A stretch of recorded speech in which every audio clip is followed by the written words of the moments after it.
Good morning, my dear students. I hope you are safe and secure at home.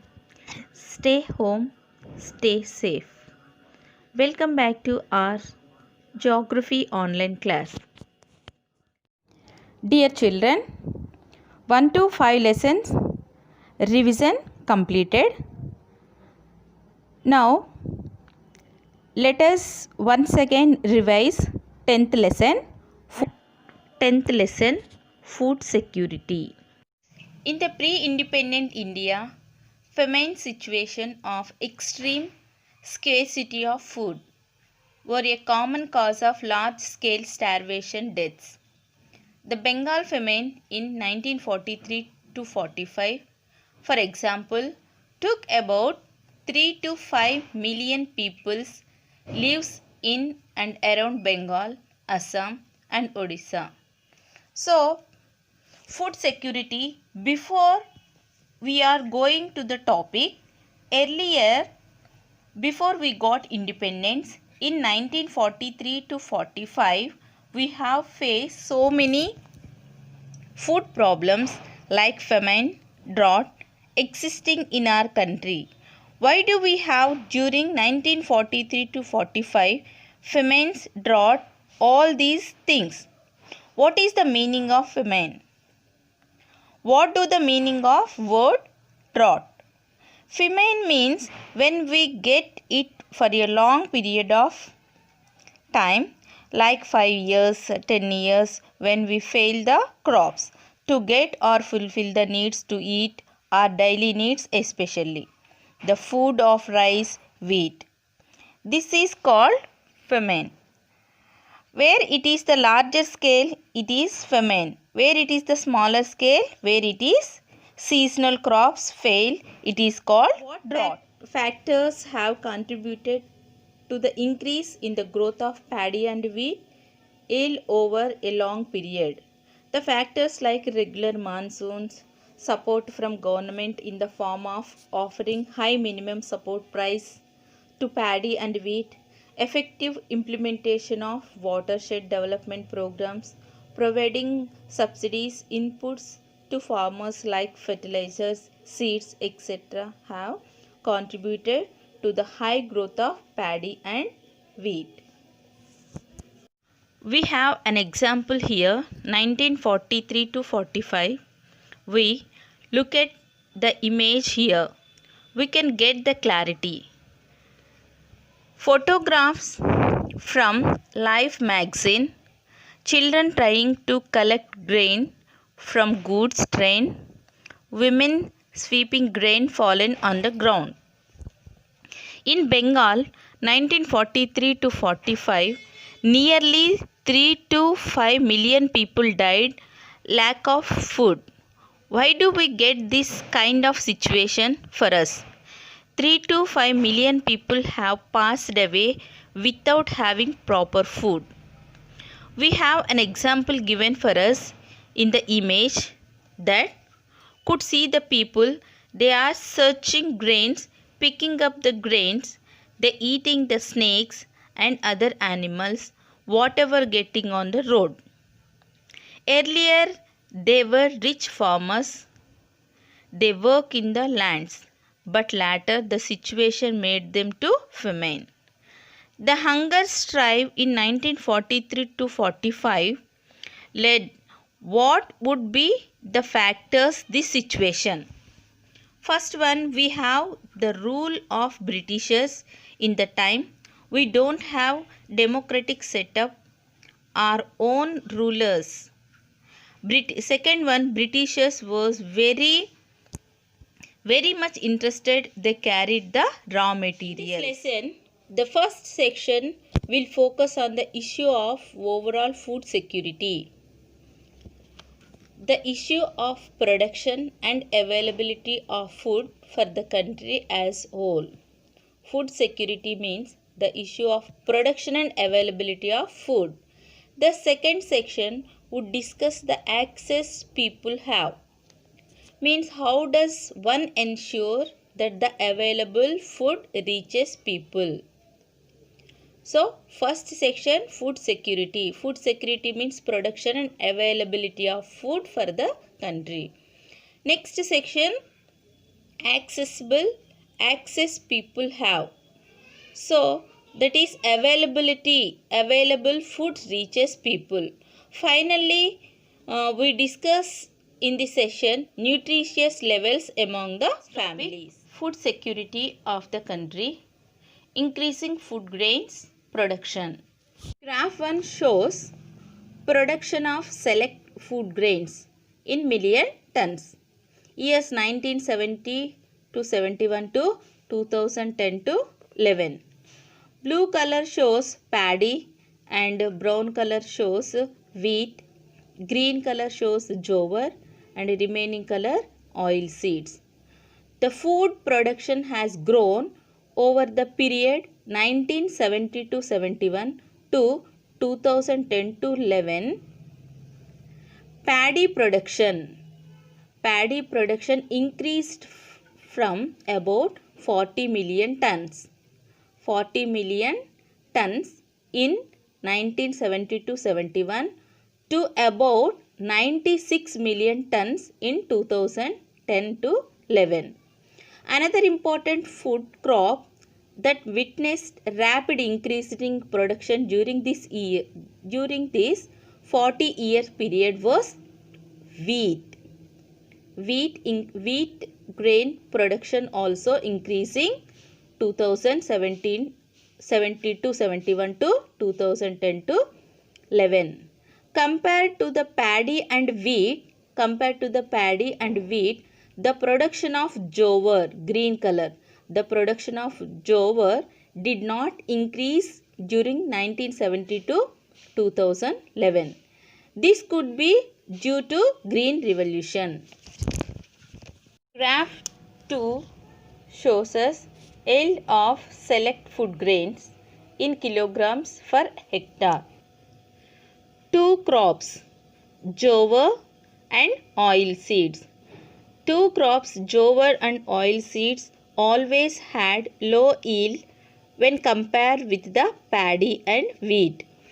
Yet both these crops have shown slow increase in yield in recent years. Why should attention be given to increase the yield of jowar? Jowar is one of the important coarse cereals which grown in drylands area of India. It is important staple diet to millions of people living below poverty line.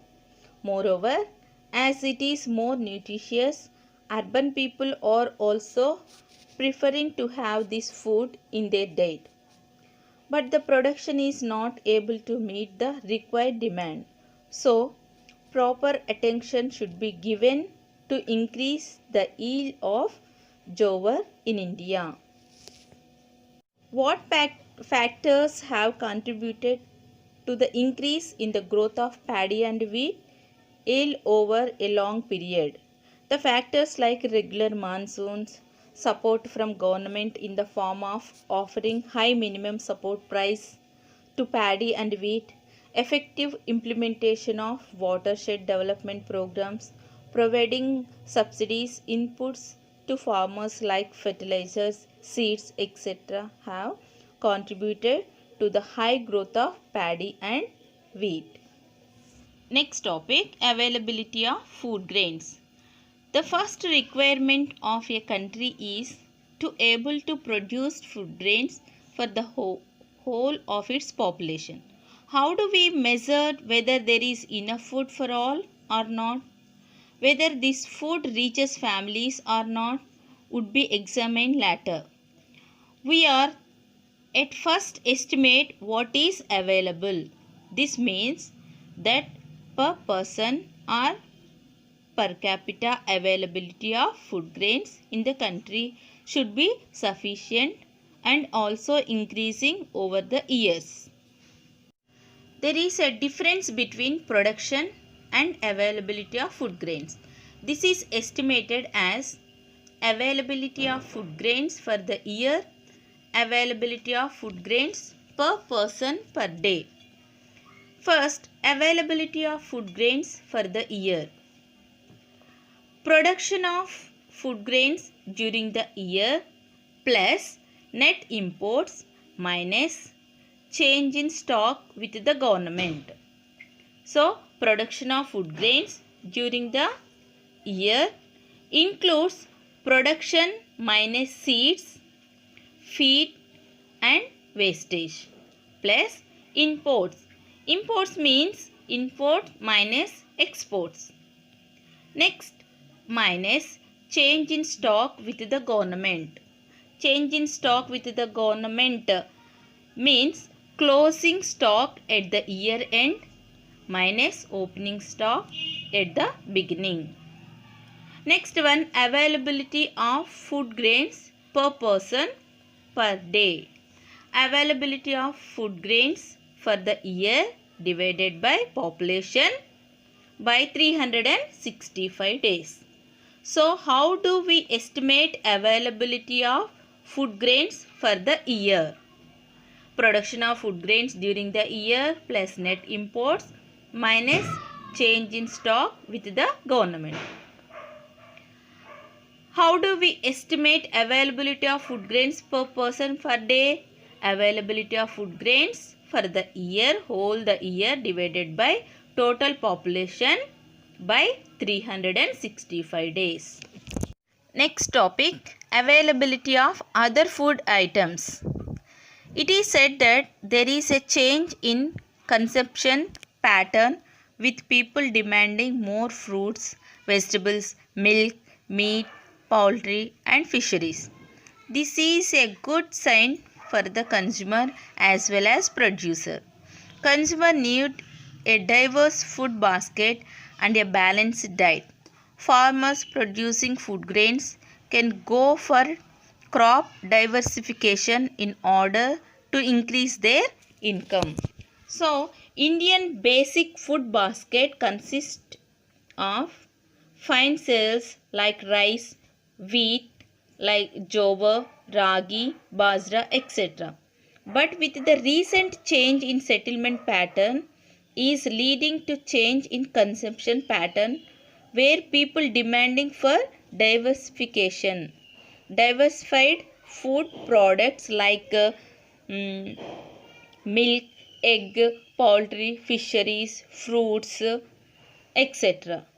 To meet these demand, farmers should adopt crop diversification methods, practicing allied activities like poultry, dairy farming, fishing, and with agriculture, which is also providing new opportunities for farmers. Although there has been increase in production of other food items over the years, it is not sufficient to meet the minimum dietary requirements. Nutritionists suggest that every person in India should eat 300 grams of vegetables and 100 grams of fruits in a day, whereas person per person availability of these food material is 180 grams of vegetables and 58 grams of fruits respectively. Similarly, person requirement of eggs is 180, whereas the availability of eggs is only 30. The meat dietary requirements are 11 kilograms per year, whereas the person per person availability is only 3.2 kilograms. We require 300 milliliters of milk, but whereas the per person availability is only 210 milliliters a day. Here page number 136, agriculture diversification example given. Based on this example, agricultural diversification is essential for better living of farmers. This is to be handled through careful planning. Since resources are diverted to corn crops, the food grains production may decrease. As a part of diversity in agriculture, dairy farming, fish farming, small industrial based on agriculture by products help farmers. The agriculture diversification is essential for Indian farmers. Agriculture diversification means giving importance to variety of crops with an agricultural area. For example, growing food crops, cash crops, next plantation crops, practicing aquaculture, dairy, poultry within the same agriculture fields. Diversification of agriculture is very important for Indian farmers because to meet demand of domestic market who are looking for diversified food basket to meet export demands and India's agriculture. Next topic, access to food. The next important aspect of food security is the access to food. Means all persons should have access to food. It should be within the reach of everyone. It is not sufficient to produce food grains and other items.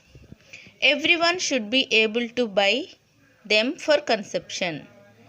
Is everyone able to access the minimum food requirement? No. So food we eat gets burnt in our body and produces heat, and this is measured in terms of calories. This helps to do our work. If we eat less or less nutritious food, the calories intake of our body becomes less. A standard of 2100 kilocalories per day in urban areas and 2400 kilocalories in rural areas is the recommended food intake per day. The national average calories levels in both rural and urban areas are below the needed calories requirement. The consumption of calories has gone down between 1983 and 2004. The standard of food intake of rural areas 2400 calories. The status of production of goods and services between 1983 and 2004 increasing many times. The lowest calories intake observed in areas, rural areas. 80% of people in rural areas in India consume food that is below the calorie standard. In the graph 3, you can see the lowest calories intake is for the people who are the poorest in the rural areas, and it is way below the recommended standard of 2400, whereas these are the people who are involved in the most difficult and heavy manual labors. So graph 3 shows us calories intake per person in rural India. What percentage of the people in rural India are consuming more calories are required? Only 25% of people in rural India are consuming more calories than are required. So what is the reason for consuming less calories than are required in rural India? The reason is the major reason for low calories intake is the lack of purchasing power of the people. People don't have adequate income to buy food. There are various reasons for this, as you have read in the discussion on poverty, unemployment, public facilities, etc. So poverty, unemployment and low purchasing powers are reasons for consuming less calories than are required in rural India. Okay children, I hope you all understood the topics: food security of the country, increasing food grains production, availability of food grains. How do we estimate the food grains? Availability of food grains for the year, availability of food grains per person per day, availability of other food items. Thank you.